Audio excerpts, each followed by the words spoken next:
Assalamualaikum warahmatullahi wabarakatuh. Perkenalkan, nama saya Yasin Jamadi, kelas Teknik Pertanian Genap. Saya akan mempresentasikan tugas analisis sistem dan desain tentang contoh penerapan sistem dalam teknik pertanian. Pompa air merupakan serangkaian alat yang berfungsi untuk dapat menyedot serta membuang air dengan menggunakan putaran impeller sehingga terjadi tarikan. Kemudian air yang ditarik akan terus-menerus menarik yang akan berasal dari dasar sumur untuk dapat kemudian dialirkan menuju ke pipa out. Lalu impeller akan terus mendorong air untuk dapat menuju ke penampungan air. Maka sebelum Anda membeli pompa air, maka Anda perlu mengetahui komponen apa saja yang ada pada mesin pompa air tersebut. Perlu Anda ketahui pula bahwa jenis pompa air ada dua yang biasanya ditawarkan di pasaran. Komponen pompa air sama pentingnya dengan karburator mesin diesel, yang merupakan komponen penting pada mesin gerinda saat digunakan. Pompa yang menggunakan sistem rotari memiliki impeller yang dapat berputar guna menimbulkan kekuatan tarikan, maka air yang dipindahkan akan mampu terus-menerus menarik air yang berasal dari dasar sumur untuk kemudian dialirkan menuju pipa outlet pompa. Jenis pompa ini banyak digunakan pada pompa untuk kebutuhan rumah tangga. Bisa dibilang hampir semua pompa kecil menggunakan sistem ini. Jenis pompa air yang kedua adalah pompa air yang menggunakan sistem sentrifugal. Pompa air ini biasanya digunakan untuk peralatan marine ataupun kapal laut untuk dapat membuang air dari dok dengan cepat. Pompa yang satu ini bekerja menggunakan kecepatan tinggi sehingga volume air yang bergerak dengan cara memutar dapat terlempar keluar melalui outlet air. Anda juga perlu mengetahui komponen pompa air dan fungsinya secara umum. Berikut penjelasannya. Komponen pompa air beserta fungsinya. 1. Bodi pompa air berfungsi untuk melindungi mesin untuk bagian dalam pompa air agar tidak terkena sentuhan secara langsung dari luar seperti cahaya sinar matahari, air ataupun kotoran yang dapat merusak bagian dalam mesin pompa air. Yang kedua, valve yang berfungsi untuk dapat memisahkan pada bagian pompa air dan penghisapnya. Kemudian akan terjadi perbedaan antara pemisah air serta tekanannya. Posisi valve ada di ruang kompresi dan ujung pipa. Hal itu bertujuan agar ruangan pompa air selalu terisi air serta dapat mencegah masuknya udara ke dalam ruangan tersebut. Selain itu dapat juga mengendalikan tekanan pompa air supaya terhindar dari resiko rusaknya mesin. Komponen yang satu ini akan langsung terhubung dengan sekelar pemutus arus sehingga pada saat output pompa meningkat tekanannya, maka secara otomatis valve akan langsung terdorong ke bagian atas kemudian dapat memutuskan aliran listrik tersebut. Yang ketiga, penutup kipas angin yang berfungsi sebagai pelindung kipas yang ada pada mesin pompa air serta menjaga tiupan kipas yang akan menuju bagian mesin sehingga suhu mesin dinamo akan stabil dan tetap terjaga. Yang keempat, bagian kapasitor berfungsi untuk memutus aliran listrik pada bagian lilitan start ataupun memulai bekerja pada mesin pompa air. Yang kelima, lilitan utama. Lilitan ini memiliki diameter yang besar dengan jumlah yang lebih sedikit jika dibandingkan dengan diameter lilitan bantu. Yang keenam, lilitan bantu yang berfungsi untuk arus pengejut dan sebagai pendorong motor listrik pompa air supaya berputar maka dapat mencapai titik kecepatan stabil kemudian akan diputus melalui bagian kapasitor. Yang ketujuh, bagian rotor berfungsi untuk gaya magnetik yang dapat mendorong serta memutar bagian impeller. Yang kedelapan, bearing atau leher berfungsi untuk penyeimbang bagian rotor supaya putarannya dari rotor dapat maksimal dan stabil. Yang kesembilan, output, yang berfungsi untuk dapat mengeluarkan air yang sudah dihisap oleh impeller menuju ke penampungan air. Yang kesepuluh, input, bagian ini merupakan tempat masuk air menuju impeller. Yang kesebelas, bagian tabung berfungsi memberikan tekanan yang lebih pada impeller sehingga air akan lebih bertenaga. Yang kedua belas, otomatis, yang berfungsi mengendalikan aliran listrik jika keran pada bagian penampung ditutup, kemudian aliran air berhenti secara otomatis. Bagian ini bekerja memutuskan aliran listrik pada motor pompa air. Yang ke-13, impeller, merupakan bagian yang dapat menarik serta mendorong aliran air. Biasanya bagian ini memiliki gerigi pendorong. Yang ke-14, penampung air, yang berfungsi untuk wadah penampung air. Adanya tangki penampung air ini akan jauh lebih menghemat listrik. Selain itu, bagian mesin pompa air akan lebih awet karena mesin tidak mengalami tekanan yang besar pada waktu yang lebih sedikit. Pemutus arus otomatis ini dapat dipasang pada bagian penampung tersebut. Maka pompa air akan mati dan hidup secara otomatis sesuai dengan keinginan, sesuai dengan ketinggian air. Yang ke-15, poros, merupakan bagian penghubung antara rotor dan bagian impeller yang dapat membantu rotor berputar untuk dapat mengalir ke impeller. Yang ke-16, kaki pompa air, yang berfungsi sebagai menahan pompa air. Daftar di atas merupakan komponen mesin pompa air dan fungsinya secara umum dan terbaru, sehingga untuk Anda yang berminat membeli pompa air untuk di rumah, maka artikel kali ini dapat membantu Anda untuk lebih memahami komponen yang ada pada mesin pompa air.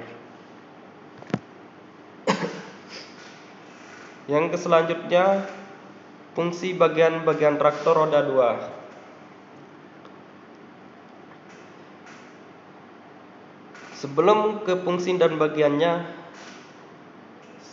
saya akan menjelaskan tentang traktor dulu.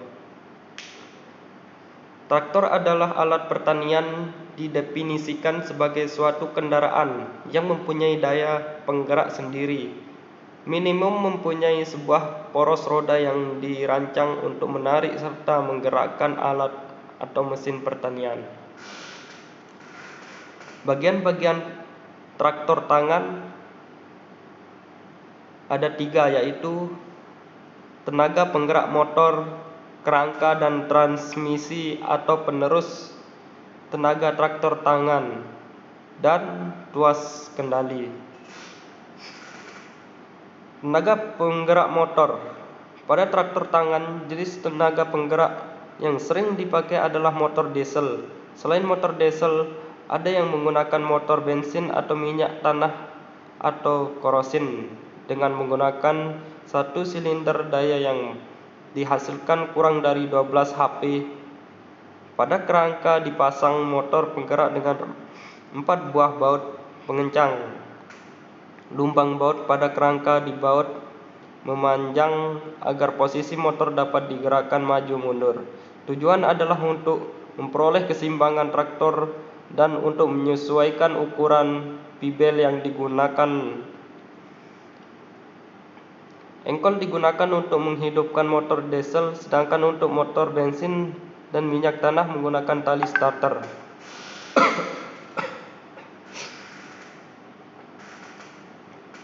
Kerangka dan transmisi atau penerus tenaga traktor tangan.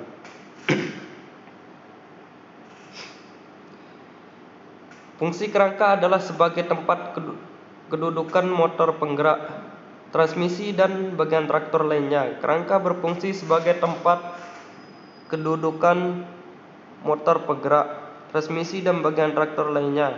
Bagian traktor dikaitkan dengan kerangka dengan menggunakan beberapa buah baut pengencang.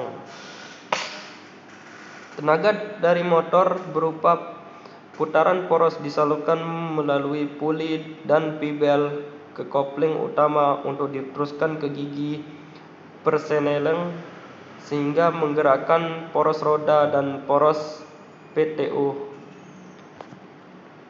Gigi Preslin juga berfungsi untuk mengatur kecepatan poros roda dan poros PTO. Kemudian tenaga disalurkan ke mesin rotari. Kopling utama dioperasikan dari tuas kopling utama. Bila tuas ditarik ke posisi netral, maka tenaga motor tidak disalurkan ke gigi Preslin. Akibatnya traktor akan berhenti meskipun kondisi motor bergerak dihidupkan. Di samping kopling utama terdapat dua kopling kemudi untuk menggerakkan traktor ke kanan dan ke kiri. Traktor tangan juga bisa bergerak maju mundur dengan kecepatan tertentu. Karena putaran poros motor bergerak juga bisa bergerak maju mundur dengan kecepatan tertentu. Karena putaran poros motor bergerak disalurkan sampai ke roda. Ada 3 jenis roda yang digunakan pada traktor tangan, yaitu roda ban, roda besi, roda apung atau roda sangkar. Roda ban yang berfungsi untuk transportasi dan mengolah tanah kering. Roda besi digunakan untuk membajak di lahan kering. Roda apung digunakan pada saat pengolahan tanah basah. Ukuran roda disesuaikan dengan spesifikasi traktor. Besar kecilnya roda akan berpengaruh terhadap lajunya traktor.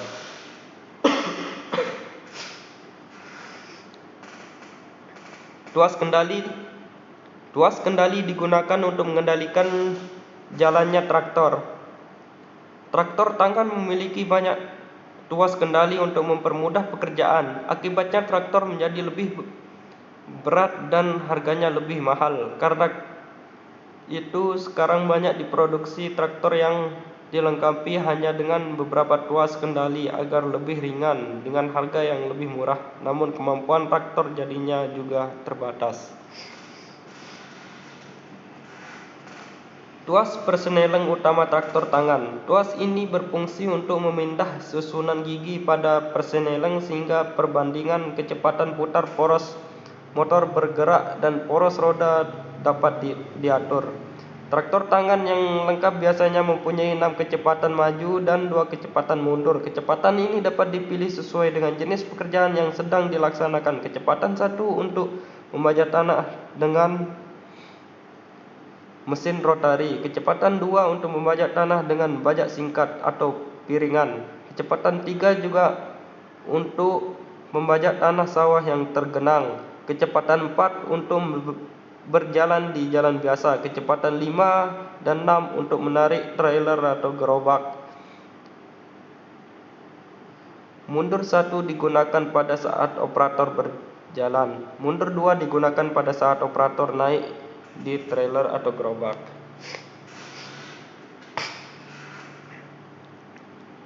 Tuas persneleng cepat lambat traktor tangan. Tuas ini tidak selalu ada. Apabila tuas persneleng utama hanya terdiri dari 3 kecepatan maju dan 1 kecepatan mundur, biasanya traktor tangan dilengkapi dengan tuas persneleng cepat lambat. Fungsi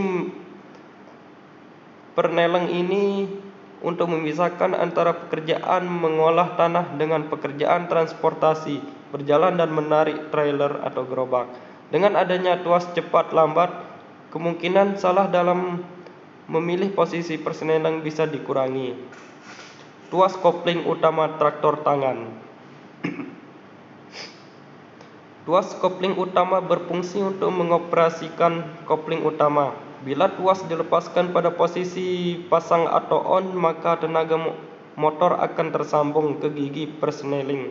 Sebaliknya apabila ditarik ke posisi netral atau bebas atau off, maka tenaga motor tidak disalurkan ke gigi persneleng. Apabila ditarik lagi, maka tuas kopling utama akan tersambung dengan rem yang berada pada rumah kopling utama.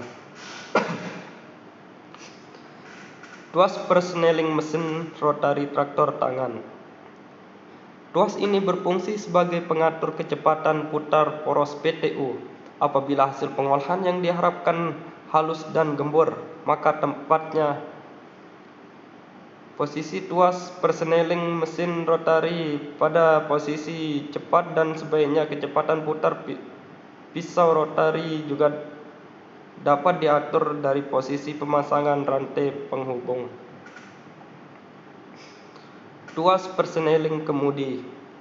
Tuas persneling kemudi pada traktor tangan ada dua, masing-masing berada di kiri dan kanan. Tuas ini digunakan untuk mengoperasikan kopling kemudi ke kanan dan ke kiri. Apabila tuas kopling kemudi kanan ditekan, maka putaran gigi persneling tidak tersambung dengan poros roda kanan, sehingga roda kanan akan berhenti dan traktor akan berbelok ke kiri. Begitu juga sebaliknya, apabila kopling kiri ditekan. Setang kemudi dan kemudi pembantu. Setang kemudi digunakan untuk membantu pembelokan traktor. Meskipun sudah ada tuas kopling kemudi, tetapi agak berbeloknya traktor dapat lebih tajam. Perlu dibantu dengan setang kemudi. Setang kemudi juga digunakan untuk mengangkat implemen pada saat mengoperasian. Kemudian pembantu digunakan untuk tempat bertumpu bahu operator. Maksudnya agar menambah beban bagian belakang traktor hingga hasil pengolahan tanah bisa lebih dalam. Tuas gas traktor tangan. Tuas ini dihubungkan dengan tuas gas pada motor penggerak. Tuas ini digunakan untuk mengubah kecepatan putaran poros motor bergerak yang sesuai dengan tenaga yang dibutuhkan. Tuas ini juga berfungsi untuk mematikan motor traktor apabila posisinya di tempat pada posisi stop. Tombol lampu dan bel traktor tangan. Terkadang traktor digunakan pada waktu malam hari sehingga diperlukan penerangan. Tombol bel diperlukan apabila traktor dijalankan di jalan raya. Dengan adanya tombol lampu dan bel ini, motor traktor harus dilengkapi dengan kumparan sebagai sumber arus listrik. Tuas penyangga depan. Tuas ini menggerakkan penyangga depan. Apabila tuas didorong akan mendorong penyangga depan turun untuk menyangga traktor. Traktor tangan hanya mempunyai dua roda. Apabila traktor dalam keadaan berhenti, maka untuk menegakkan traktor diperlukan penyangga. Cara menggunakan traktor dengan baik dan benar. Berapa hal yang perlu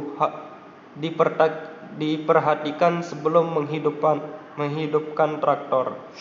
Pertama, traktor ditempatkan pada tempat yang datar dengan ventilasi udara yang baik. Yang kedua, traktor sudah diperiksa dan dalam kondisi baik. Menghidupkan traktor dengan tangan.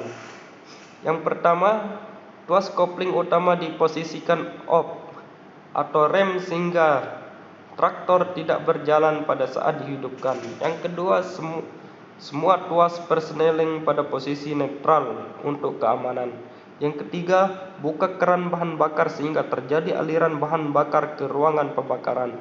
Yang keempat, gas dibesarkan pada posisi start sehingga ada aliran bahan bakar atau solar yang cukup banyak di ruangan pembakaran. Yang kelima, tuas dekompresi ditarik dengan tangan kiri untuk menghilangkan tekanan di ruang pembakaran pada saat engkol diputar. Yang keenam, engkol dimasukkan ke poros engkol, lalu putar engkol searah jarum jam beberapa kali agar pelumas dapat mengalir ke atas melumasi bagian-bagian traktor. Biasanya dilengkapi dengan indikator untuk menunjukkan adanya aliran pelumas. Yang ketujuh, percepatan putaran engkol sehingga akan menghasilkan cukup tenaga untuk menghidupkan motor. Yang kedelapan, lepaskan tuas dekompresi untuk menghasilkan tekanan, sementara engkol masih tetap diputar sampai motor hidup. Setelah motor hidup, engkol akan terlepas sendiri dari poros engkol yang disebabkan oleh bentuk pengait engkol yang miring. Yang ke-10, geser posisi tuas gas pada posisi idle atau stasioner. Yang ke-11, hidupkan motor tanpa beban kurang lebih selama 2-3 menit agar proses pelumas dapat berjalan dengan baik. Yang ke-12, traktor siap untuk dioperasikan. Berapa hal yang perlu diperhatikan pada saat dan setelah mematikan traktor. Gas tidak perlu dinaiki, turunkan sebelum dimatikan. Jangan tergesa-gesa dalam mematikan motor. Semua tuas dalam kondisi netral. Cara mematikan traktor tangan. Lepaskan beban motor. Kecilkan gas pada posisi idle atau stasioner sehingga putaran mesin akan pelan selama 2-3 menit. Geser tuas gas pada posisi stop sampai motor mati karena tidak ada aliran bahan bakar ke ruang pembakaran. Dan yang keempat, tutup keran bahan bakar. Sekian presentase saya. Apabila ada kekurangan atau kesalahan, mohon dimaafkan.